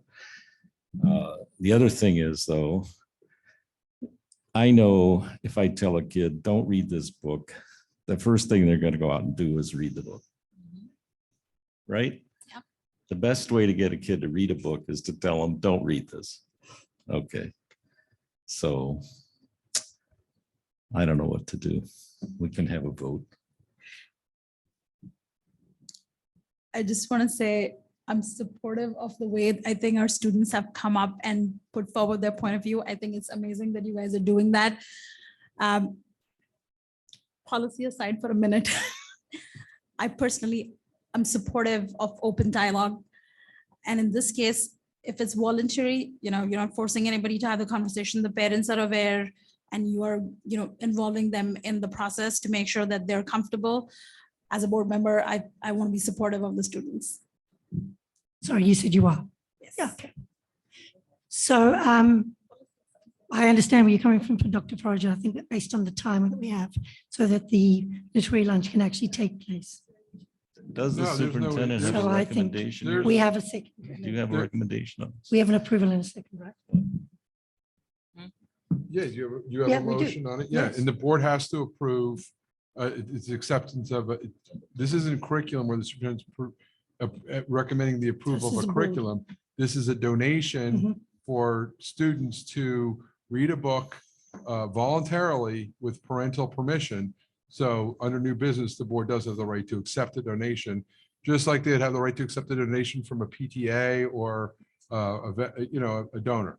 So Have I you- see no problem with that. Have And you Dr. read- Forger, Have if you it- read our policy on donations, though? I can read it for you if you like. If you want me to take a minute, I'll look it up. Yeah, okay, sure. Dr. Forger, if it makes you feel better, I recommend to the board to approve the donation of this book. Thank you, Dr. Well, Farley. that does help, yes. Do you want me to read the policy still, or is that okay now? Actually, if I have you read it now, there's no charge. If I have you Exactly, yeah. Go back to the office and read it, I'll get a charge. I Don't- like it. Don't read it. Let's have a vote. Okay, so just to clarify, I have a motion to approve and I have a second. We've had discussion, so roll call, please, Julie. I just want to read the motion out loud because we don't really, I want to say, as the parent had sent me the information, I believe this is still accurate. Motion to approve the donation of 40 copies of Ejaculate Responsibly, A Whole New Way to Think About Abortion by Gabrielle Stanley Blair for use at the Governor Livingston High School Lit Lunch. Now we're ready. Ms. Bradford, Yes. Mr. Chanchuli, Not on this at this time, no. Dr. Forger, Yes. Mr. Hyman, Yes. Mrs. Khanna, Yes. Mrs. Stanley, Yes. Mrs. Young, Yes. Mrs. Penna. Yes. Motion passes.